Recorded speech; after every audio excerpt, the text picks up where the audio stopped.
We're really making it up to you. That's a hologram.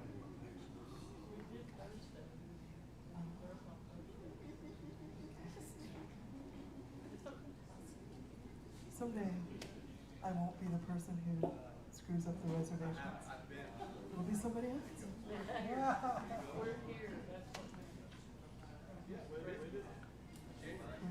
some great music. Hello and welcome to another sold out night at the Velvet Noise!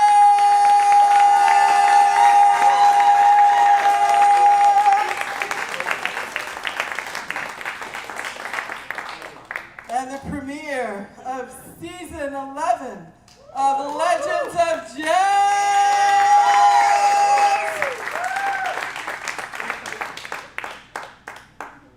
The Velvet Note is a place where you can see and hear world-class musicians in a setting that's as intimate and as comfortable as your very own living room.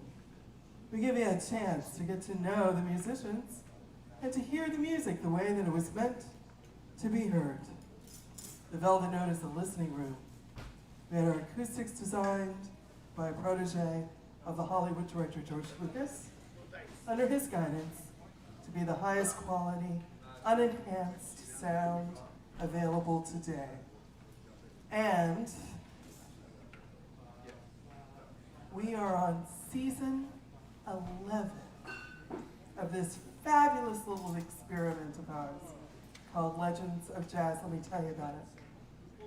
You not only get to come in and hear a show, you get to hear about the cultural and historical context in which those icons of jazz laid down that great music, or in some cases, an entire album. And there's no one better to lead us through this romp through history and music than Mr. Justin Barnes.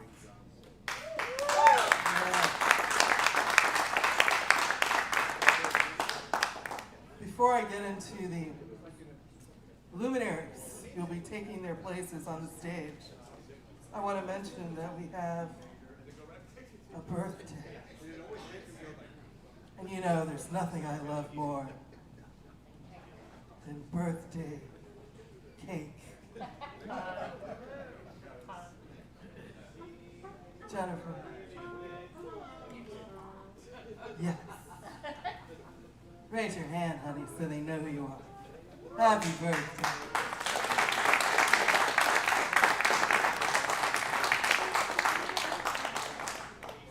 All right, so we have on keys tonight, one of our absolute favorites, Mr. Louis Haravel.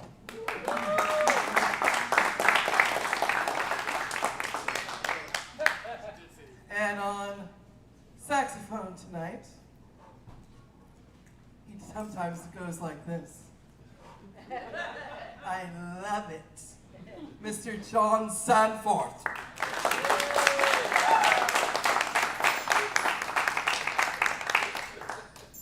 On another saxophone, yeah, it's like that.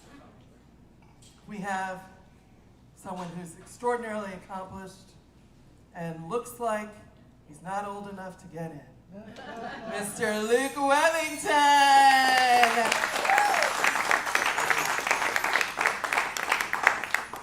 On trumpet, yeah, filling some big shoes tonight, Mr. Josh Powell.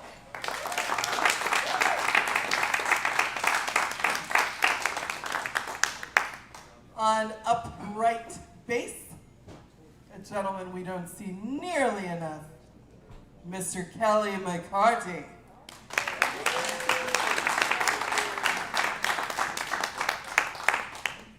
And herding the cats as usual.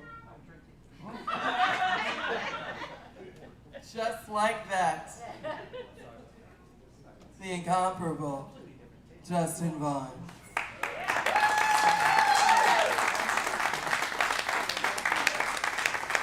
As we begin season 11, I just want to say a personal thank you to you for riding with us through all of the award shows, all of the Super Bowls, all of the things that happen to other people on Sunday nights.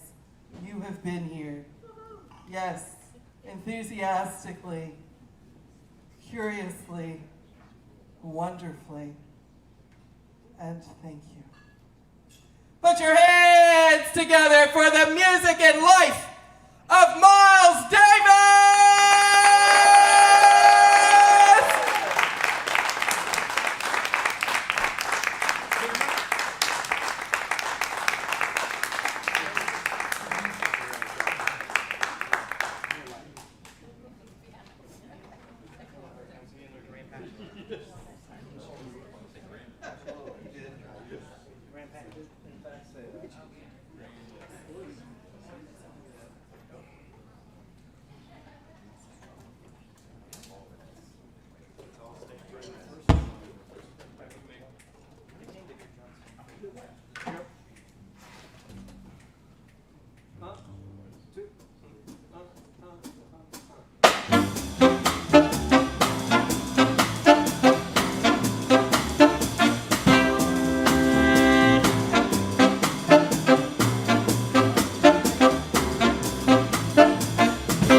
Thank you all so much, and welcome to the Velvet Note.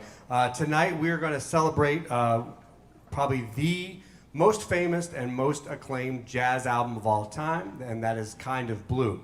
That song we just played is entitled Milestones. That was the title track of an album he did about a year before he did Kind of Blue. And there are some things in that song Milestones that we just played that are kind of the precursor to Kind of Blue. One of the things that happened in that song is, and you could probably hear this a little bit, there were basically just two distinct sounds that we were going back and forth between. And that's very different than the jazz of the day in the 40s and 50s, which was largely based around a lot of chords that moved very fast, and bebop and hard bop was really more about connecting in all of these cool and interesting patterns, all of these different very fast moving chord changes. Well, this is the beginning of an era of trying to create a little bit more freedom and individuality in jazz, and Miles, as he was many, many times, was kind of at the forefront of this. So this was the first like little sound that we got, the first clue that maybe the sound of jazz was changing from what we knew of it in the 40s and 50s. It's going to be the next person he's going to collaborate with that really brings all of this together, and that's a great pianist named Bill Evans. On the recording or the song we just did, Milestones, that featured Miles's like great quintet at the time. It was Philly Joe Jones on drums, Paul Chambers on bass, Red Garland on piano, John Coltrane, Miles Davis, and Cannonball Adderley. But after that recording, Red Garland left the band, and they had an opening for a new piano player. And a mutual friend of theirs, this guy named George Russell, who was experimenting with some of these kinds of sounds, recommended a very young Bill Evans to come up and do a gig with Miles as like a little audition. And it went great. And Bill and Miles started spending a lot of time together trying to create this new sound. And we're going to talk about what that sound is called. Instead of thinking about chord to chord to chord to chord, they're going to think about a sound. And they're going to use a particular scale or a mode, which is a variation of that scale. And it's going to be paint with these notes, this scale, for a while, and then paint with these notes for a while. And what it did is it created a lot of freedom of expression within that style, and that is where the name modal jazz comes from. And Kind of Blue was really the album that set this into motion in his work with Bill Evans. It obviously became the most famous jazz album of all time. However, when it actually came out, it got a little overshadowed by another very important record that came out at the time, and that was the album The Shape of Jazz to Come by Ornette Coleman, who expanded the idea of freeing up the structure of jazz, which had become very paint by numbers, if you will. So the record originally got a little overshadowed, but obviously over time it kind of grew into something. The interesting thing about Bill Evans' influence on this record is that Bill Evans was only with Miles for about 8 or 9 months. Bill Evans, enjoyed his time with Miles, but he was trying to write his own music and, be a leader himself. So he's going to leave Miles' band, but he is going to come back to do this one recording with Miles after he's left the band. So what we're going to do now is give you that sound of like the modal jazz sound that Kind of Blue is famous for. And we're going to play the opening track off of Kind of Blue, a beautiful tune entitled So What?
Thank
you all so much.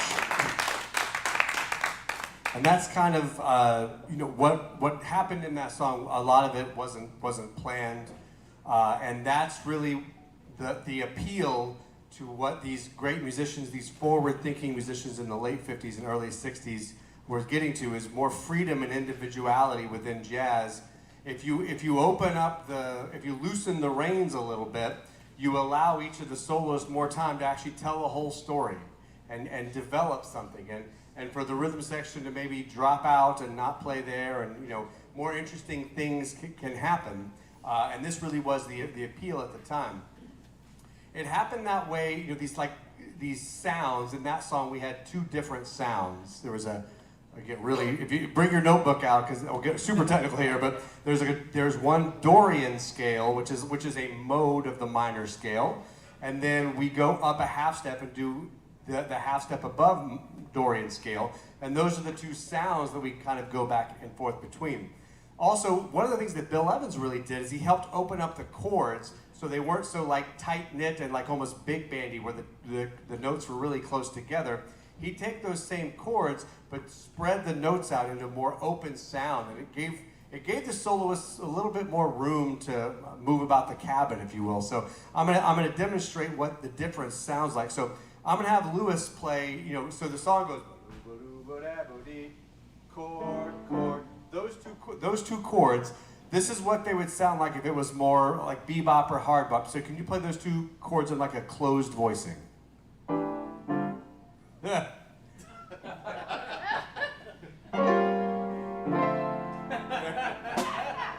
So I told him before we went on, I was like, I'm going to do this demonstration, and I want you to play the closed voicings and then play the real voicings after that. And smart-ass John Sanford said, what you should do is play the exact same thing both times. And that's what he tried to do. So one more time without John Sanford's influence. Yes. So all those rich colors, but they're all very close together. Now here is the more open sound of So What. So it just gives a little bit more room for the soloist to pick different combinations of those notes. Thank you, Louis. All right. This basically all sounds the same. It all sounds like jazz. So I mentioned that Bill Evans had left the band, and he had come back to do this recording. Actually caused a little bit of an issue at the very beginning of the recording session, because Miles had already hired a new piano player by the name of Wynton Kelly. And Wynton showed up. He's only been in the band for a couple of months, and okay, Miles has a recording session, so he shows up to this recording session, and when he walks in, he sees Bill Evans, the guy he just replaced, sitting at the piano. And of course, Miles said nothing to either of them about this. So, in true Miles Davis form, I guess he's a lot like you. A lot of subversive activity, John. I think that's what's going on there. So, thank you for the comparison to Miles Davis. Yes, that's the only way you're similar to Miles Davis, so enjoy it. But Wynton Kelly did actually get to record a few songs. Only one of those songs made the album, but Wynton does play beautifully on this. We're going to do that tune for you right now. The song is actually written for a friend of Miles's. He was this bartender who was a good friend of Miles, and basically he would just kind of travel with the band and hang out and make jokes, and before long he was just kind of around them all the time, and somehow he never paid for anything. He got into all the clubs for free. He was in their limousine one night. His name is Freddie Tolbert, and this is aptly titled Freddie Freeloader.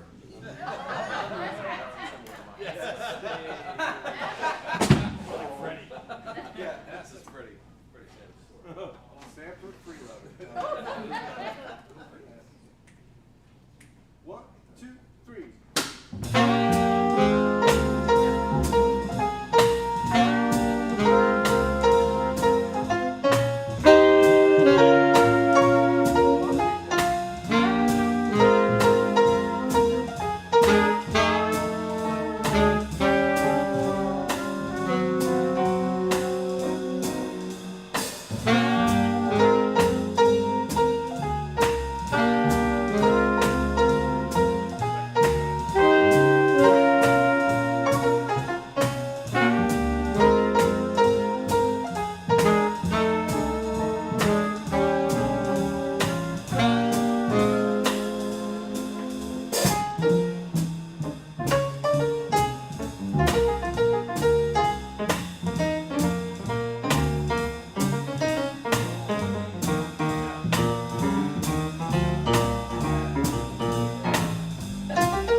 And therein lies one of the, and we'll talk about this more later on, but therein lies what I think is one of the secrets of how this record works so well, is you have these really pretty pastel colors at the very beginning of the album, and then one of the next colors you hear is just the color of the blues. And so Miles does this great job, as he always does, of reaching these new sounds and bringing these new colors and ideas to the listener while always maintaining enough of a foundation so that you're never too far out there when you're listening to this record. And that second track there, Freddie Freeloader, is a great example of that.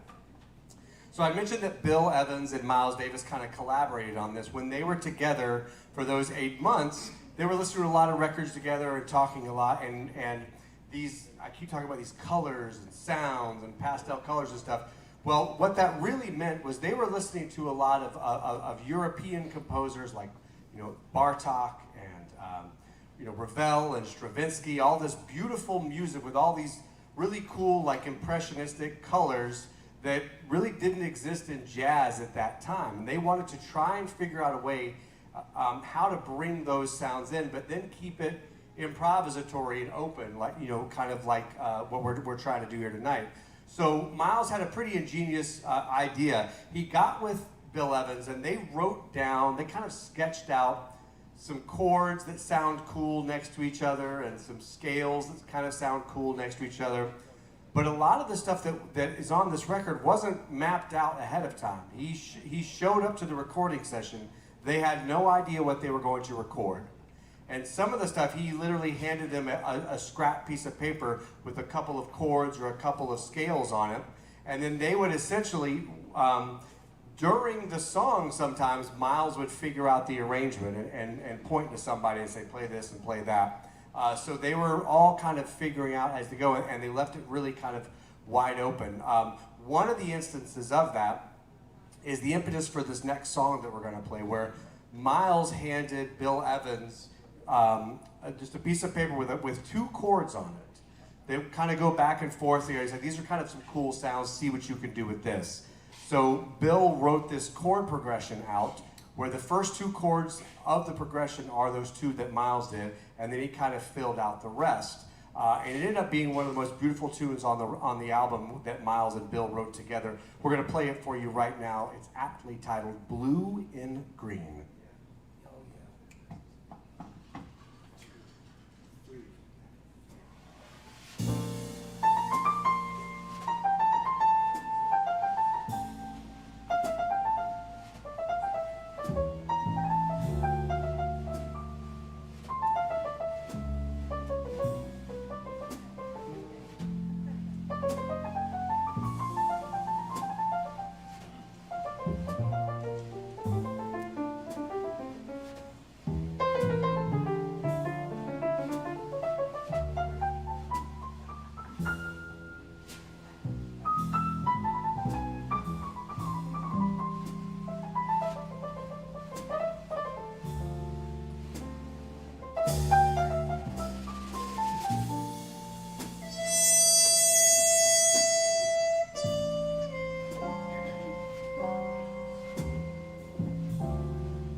Thank you all so much. Blue and green.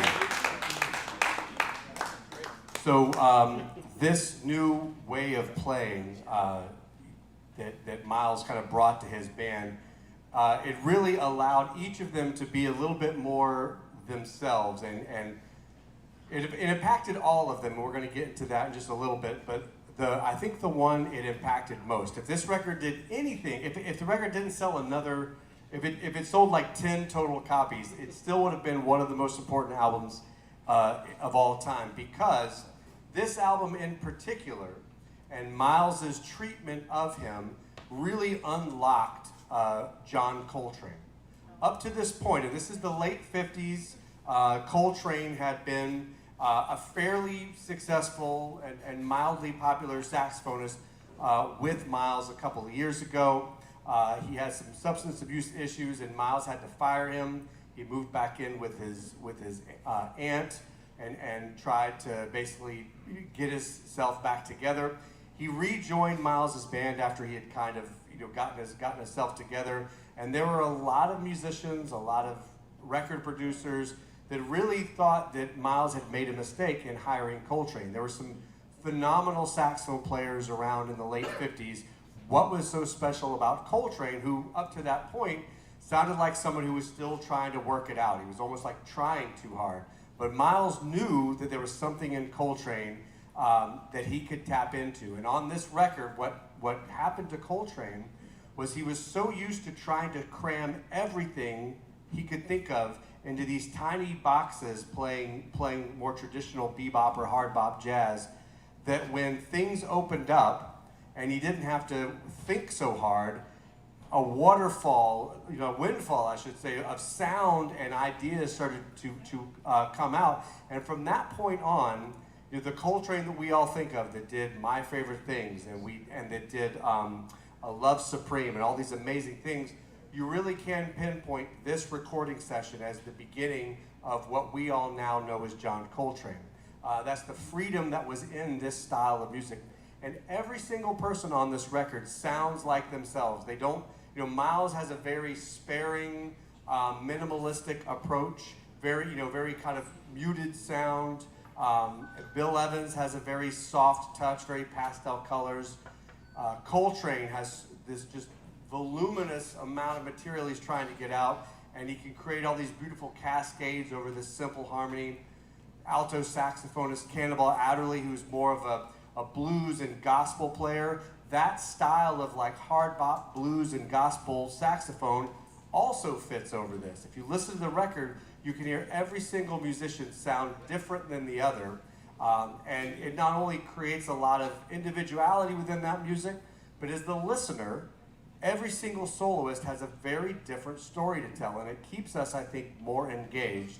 And while all of that creativity is going on, he's got the rhythm section laying down good old-fashioned medium swing. You can tap your toe or bob your head to it. And it's, to me, this combination that makes this record so special. It was recorded over 2 days, about 7 weeks apart. And one of the tunes that got tracked on the second day we're going to play for you now, again, kind of goes, tilts back into the blues. And it's a beautiful tune entitled All Blues.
Thank you all so much.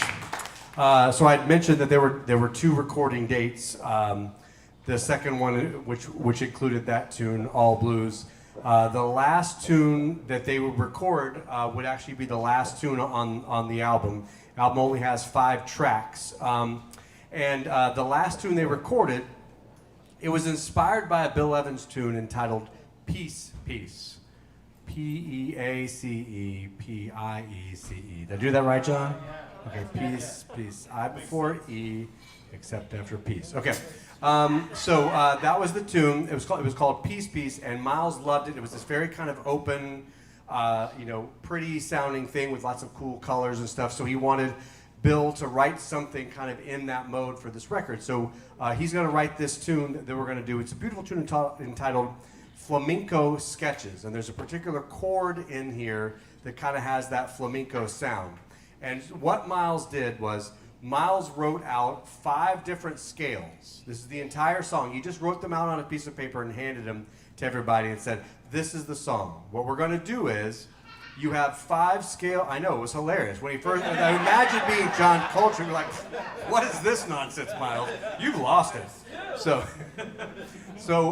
he's going to take these 5 scales, and the idea is that each of the members of the band can play over one scale for as long as they want, and then they cue the band to move on to the next scale.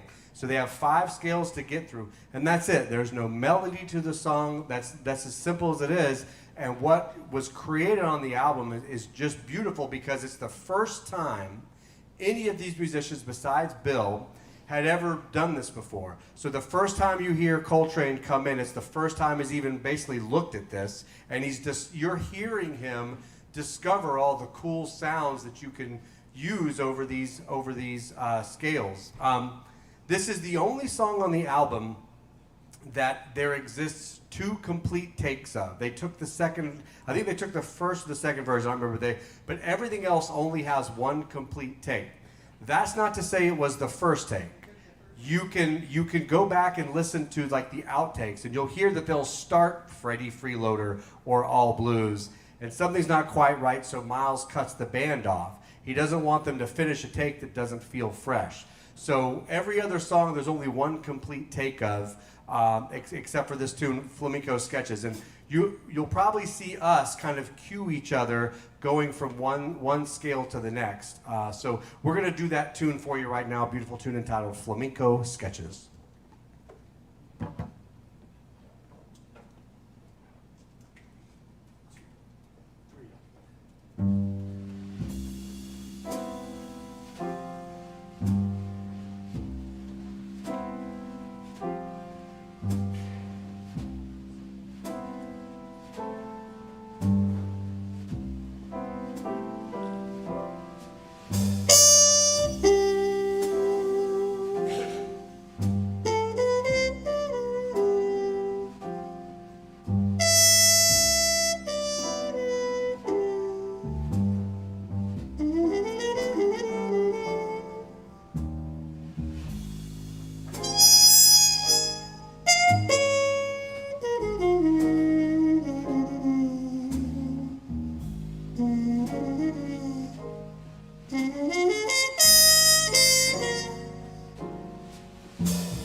Hey guys, that was fun.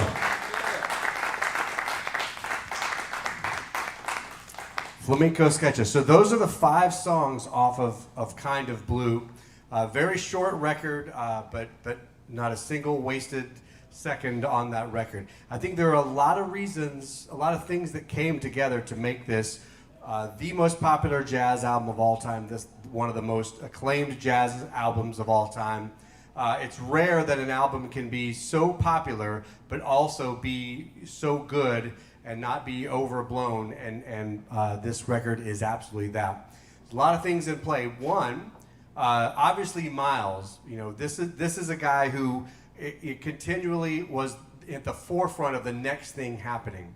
And one of the things I think he was able to do to put all this together was, this to me is like the perfect, it's like the perfect intersection of bebop, hard bop, cool jazz, this kind of like European classical influence, all that came together on this one album.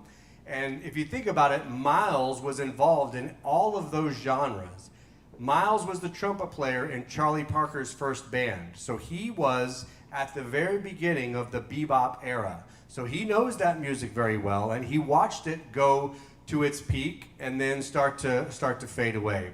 He also helped create the movement, the cool jazz movement with Gil Evans about 10 years before this record comes out. So he's also very well versed in the sound of cool jazz and all the interesting things that come out of that sound.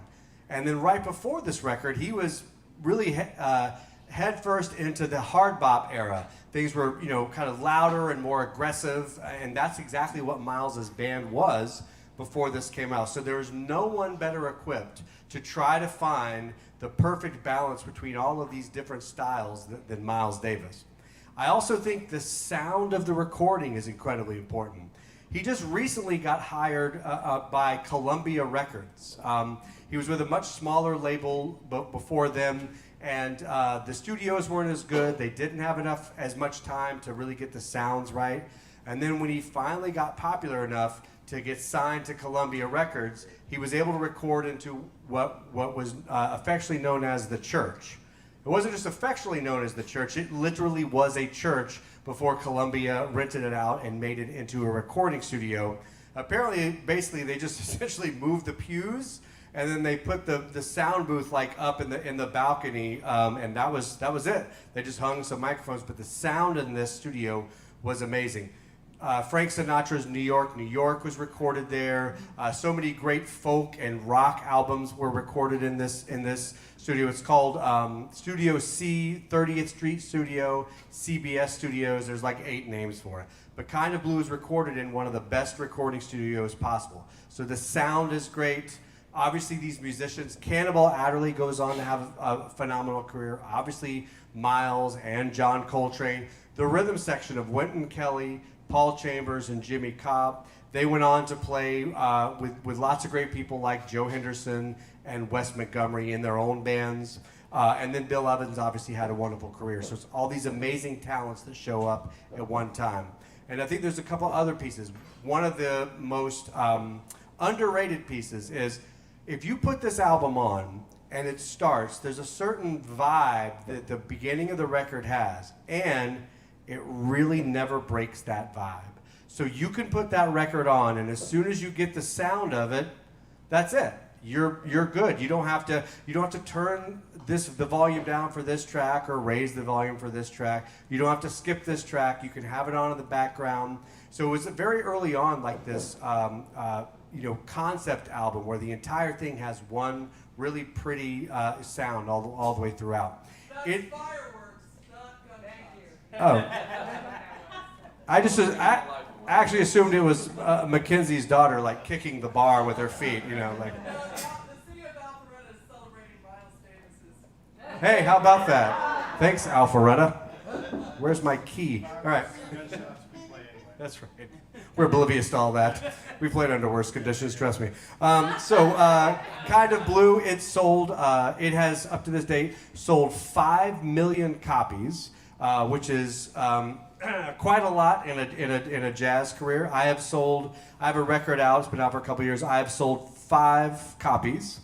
So I'm getting close. That's pretty good, actually, right? That's twice how much you've done. So 5 million copies, platinum 5 times over. To this day, it still sells between 2,000 and 5,000 albums a week. When I did put my record out, I was realizing, I'm number 432, and let's see who's up at the top. Okay, Miles Davis is still somehow from the grave beating us all. But I think it's all of these factors that come together at once to help us celebrate this album. So we're going to conclude tonight. If you get the 50th anniversary box set, there's a second disc with some more songs on it. Before Kind of Blue, the band with Bill Evans went into the studio and recorded about 4 or 5 songs that they didn't do anything with. But one of the songs on that record we really enjoy playing, so we're gonna close out with one of those songs as well. Before I go, please help me thank one more time Mr. John Sanford on the tenor saxophone. Mr. Luke Wethington on the alto saxophone. Justin Powell on the trumpet. Louis Hervo on the piano. And Kelly McCarty on the bass. My name is Justin Barnes. Thank you all so much for coming out and spending your Sunday evening with us. Here's a Miles Davis arrangement of a classic on Green Dolphin Street.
John Sanford, Luke Wellington, Justin Powell, Louis Herbo, Kylie McCarty. My name is Justin Barnes. We are the Jazz Legacy Project. Thank you so much. If you haven't signed up yet, we have 5 more shows this season. Please see Miss Tamara Fuller. How about that? So, November 13th is the next one, and we'd love to see you all here. If you're not already a subscribers, please come. We're holding your seats for you. But we have lots of great stuff coming up, and I encourage you to take a look at our website. I also want to mention the fact that it's the holiday season, and it's a great time to get your friends and family together. And you can bring them to the Velvet Note. You can take a table or two and just celebrate love with your family here. Or you can buy every seat in the house if you choose to go stone cold pimping. And we will play along accordingly. So somebody did that for Cyrus Chestnut's show 2 weeks from today. So I'm just telling you, it gets done. So think about it. It's a great way to celebrate the season. This is what we love to do, which is to bring you closer to artists who inspire you. Closer to each other and closer to the song that's in your heart. Come and see us again. Good night.